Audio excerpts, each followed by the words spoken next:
8 kilometre complete பண்ணி முடிச்சிட்டேன். இந்த சென்னை வெதர்ன்றது வந்து எப்பவுமே டிஃப்ரெண்ட்டு தான். 8 கிலோமீட்டருக்கே மொத்தத்தையும் ஒழுகி ஊத்திருச்சு. அவ்வளோ வேர்வை விட்டுருச்சு. இத்தனைக்கும் 6 to 7 தான் ரன் பண்ணேன். அதுக்கே அப்படி இருக்கு. ஆ நேத்து ஃப்ரெண்ட் ஒருத்தர மீட் பண்ண போயிருந்தேன். அவங்க என்னன்னா, ஒரு விஷயம் அவங்களுக்காக கிடைக்கலன்றதுக்காக கரண்ட் மேபி ஒரு 1 இயரா இல்ல 8 மந்த்ஸா வந்து கரண்ட் லைஃப்ல வந்து ப்ரெசென்ட்டா இல்லாம ரொம்ப அந்த விஷயத்த பத்தியே யோசிச்சுட்டு உட்காந்துருந்துருக்காங்க.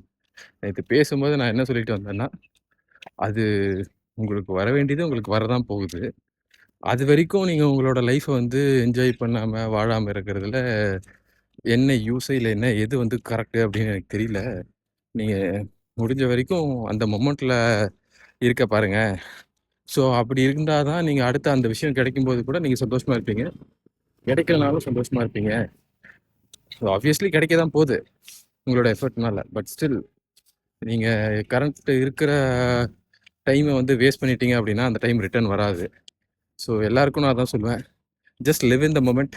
Enjoy your time. That's it. Be strong. Piece.